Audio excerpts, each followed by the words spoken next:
if Renekton decides to build damage, he's going to get blown up pretty quickly in that fight. So it's going to be a matter of does the team feel like he needs to build more damage, or does he need to be more tanky to fight against this Shyvana? If Shyvana decides to go Blade of the Ruined King into tank, he might have to go more tanky. If she decides to just go full tank, he could probably spill a little more damage on his kit, because he's going to have to get her, peel her away from the team and continue to try to chunk her down.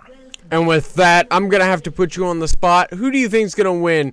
Is it going to be Dust Cloud with his team Celsius Gaming, or will be Team Duramo, as they do look for to try to just ward that bush, which I have learned is a very good spot to ward in solo queue.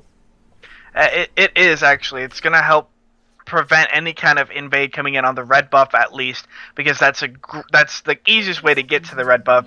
You can obviously come around the bottom side and go to try to come around the tri-brush, but that's warded as well. So right now, I believe you said it was Celsius Gaming here on the blue side? That is correct. Celsius Gaming is actually going to look very good and going to be able to help prevent any kind of invade on the red buff. So it's a good play by them. There is not going to be an invade, but they at least have those routes covered. Now, one thing I am going to say, Mistogun and Ragnaros, two very top players that were the playmakers for their team back in Season 2. This being said, it's a new team with 3 different players, still Ragnaros being in that top lane and also Mistogun being that support. We're going to have to see if the new mid, jungle, and ADC will do any good for this team going into it, as the jungle buffs are now being done. And for that, if you guys do want to follow us, you can find me at tdog_Clisis, or Sturm in real life for Mr. iStorm here as the color/analytic caster coming in for us. It's going back to the game. I mean, we've got a good push coming in from Celsius Gaming already, and that's what Caitlyn does early on. She's going to try to push Tristana out of lane if she can. She's going to get poked down by Nami a bit, as we saw the ebb and flow already coming out. So there is going to be a quite literal ebb and flow in this lane. Can Caitlyn push Tristana away, or will Tristana be able to sustain thanks to Nami, and thanks to Nami being able to put down a little bit more damage? And one thing I want to mention, Braum synergizing with Caitlyn so well, there's going to be so much pressure coming down on Team Jerome's bottom lane right now that this is what we expect from these two laners. It is. I mean, Braum works pretty well with just about any AD carry. Oh, there's an invade coming in. And that is true. It looks like Team Celsius is going to try to come in. Going to look at First Blood. It looks like Pantheon needs to get away. But looks like First Blood's actually going to be by Kelsro, giving it over to the middle laner. So Firethorn's not in a good position. But is actually going to come across. Ignite's going to go down. Also action in the bottom lane as they try to get away. And the Leaps is actually going to save them. But still, they're going to go after Renekton. That is going to be 2 kills over to it, and they're going to be possibly looking for the third. No, they're actually going to be able to take that red buff and go with it. So now they've got 2 kills for their mid laner Lulu, 2-0 already, plus that red buff. Gonna be 3-0.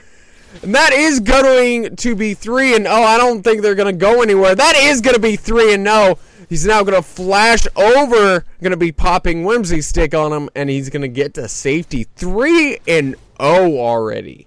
Wow, what a play. Just the invade coming out. They get the early kill onto Taco Lover.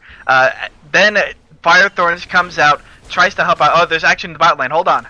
And the Ignite's still going down. 90 caliber net away. Will it actually be enough? Now Tristan, as you jump, is on cooldown right now. If they can actually just use it. And Mistogun is going to be locked up. But White popping the heal. Cannot get away as Arkra He's going to see if he can get away. He knows he cannot contest it with the winner's bite. No, he gets away just in the nick of time with a jump and a flash.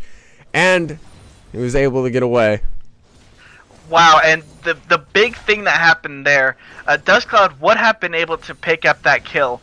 The passive ran out. As he hit his winner's bite again, the passive wasn't set. He already had 3 stacks on. The flash away, then he was able to get out. The winner's bite didn't hit to actually hit the stun. Arca got away. Arca got very, very lucky in that play. It was a great job. I don't think that White should have came back in.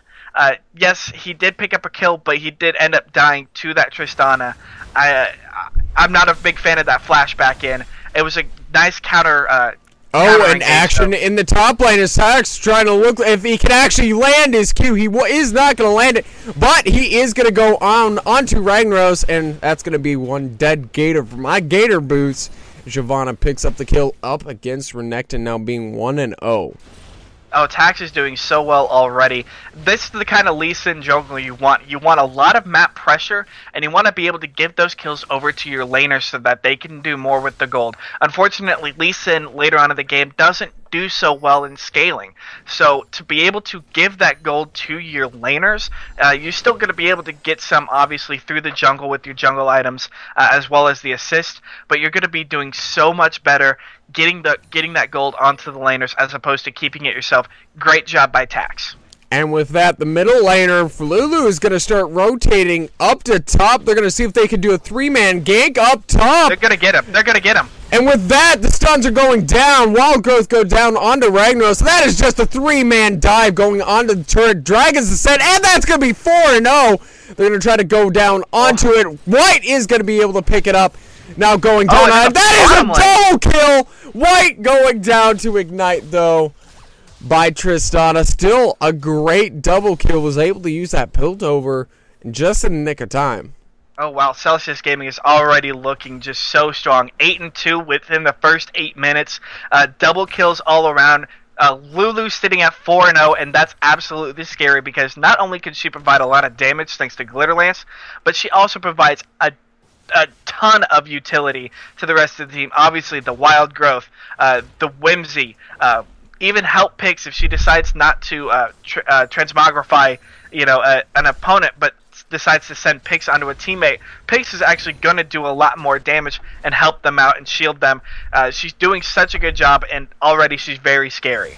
And that is true. With Braum still putting on that pressure, they're just not letting up. Celsius Gaming's bot lane is just so aggressive, and there's not many ebb and flows that can really go up against it, but it looks like it's going to be handing over that blue buff over to the middle laner, and that Orianna is going to need all the help that she can get now that Lulu has finally picked up an 8-minute Unholy Grail.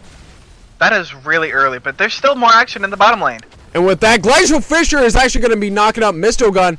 They're going to try to go after that pretty little fish going up against it. As one auto attack, White is now going to turn onto it. The concussion winner's bite is going to go down.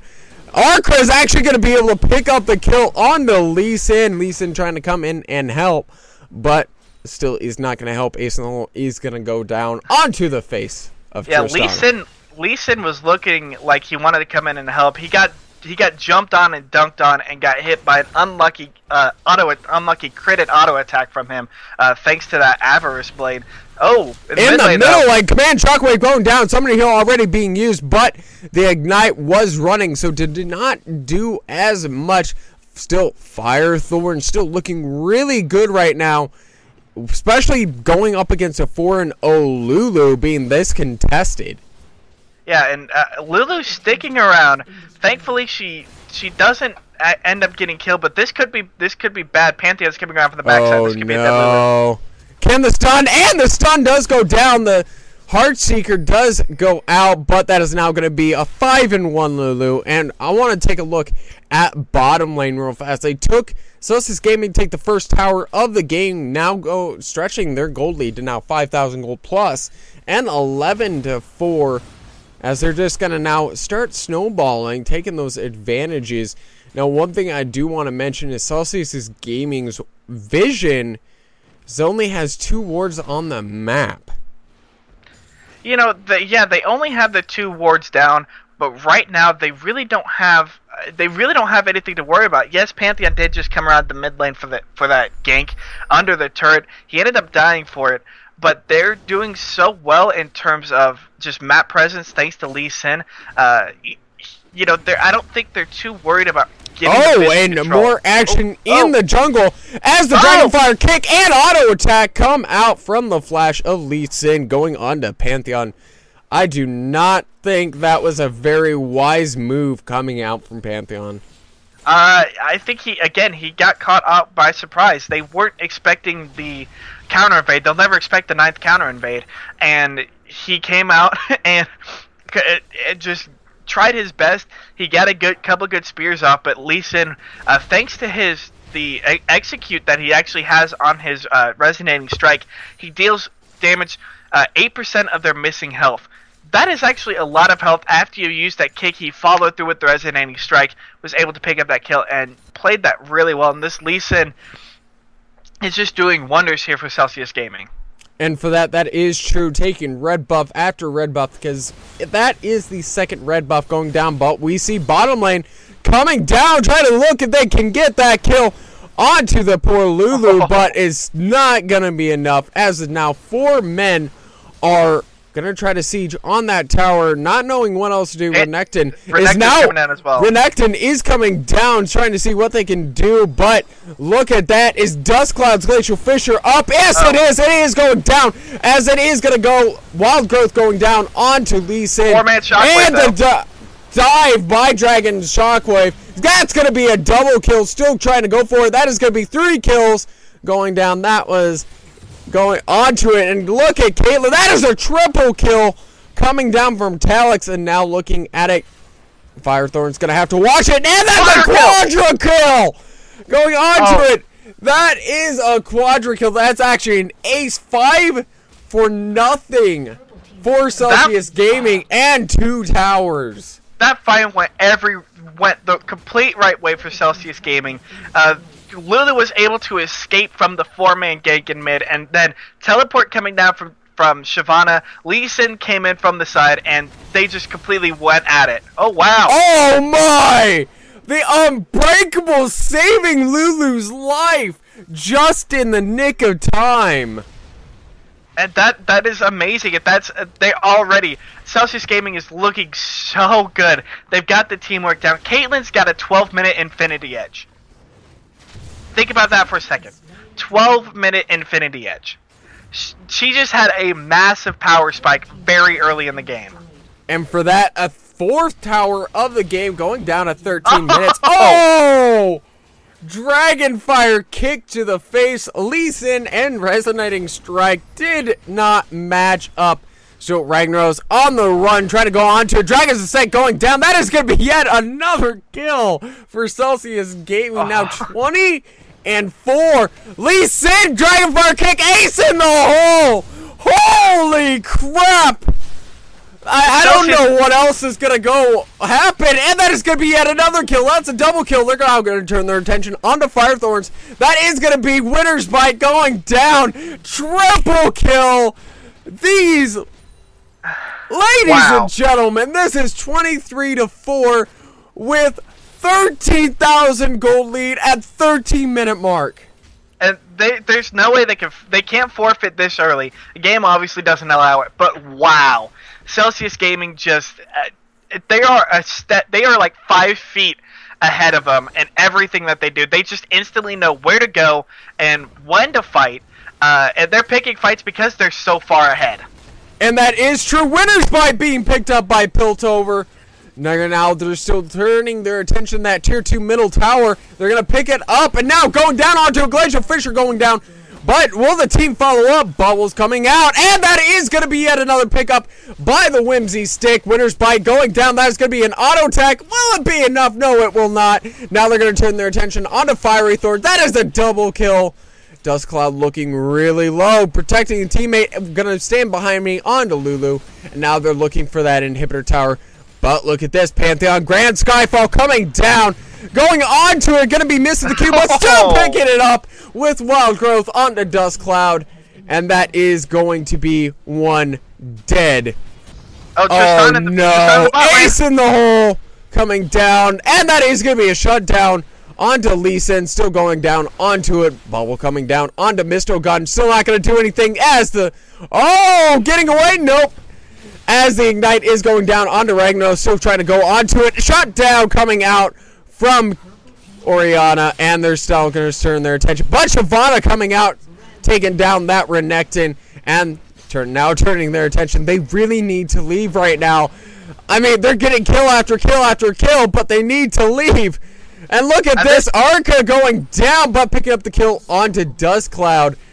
At this point, I don't think Celsius Gaming cares. I think that is true. Now 30-7 and 16,000 gold lead.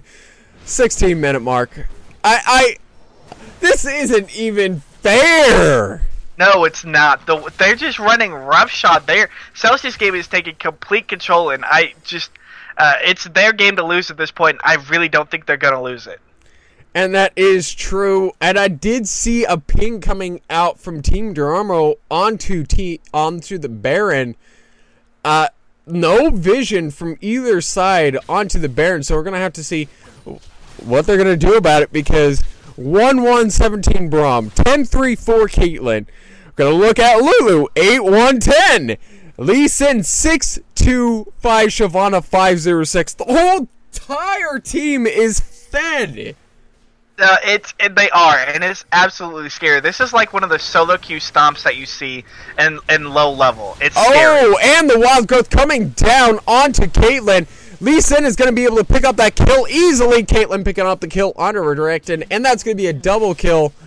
Getting caught out. Mistral Gun being the first one to get caught out, and the team trying to follow up, but not much they're going to do. Lee Sin going to be looking for that top tower as the rest of the team is going to be pushing right through the mid. I don't think Orianna Shockwave is going to be doing much. No, Lee Sin built Ravenous Hydra. Lee Sin is going full AD. At this point, it's so early in the game that he doesn't care. He's not going tank. He's going full AD. And that is true. First Nexus Tower is going to go down. Nami, the poor fish, is going to get fried along with Pantheon. They're now taking out more towers as the final Nexus Tower is going to drop all the entire Team Dramo. And they're now trying to pull him out. Caitlyn picking up the kill onto Tristana, but still the shield coming out. That is going to be a double kill onto Renekton. And it just, they don't care. And they're 30 kills ahead. 9-0 towers. And as a 20-minute finish, that's 17 minutes and 50 freaking seconds, my friend. Wow, we just witnessed a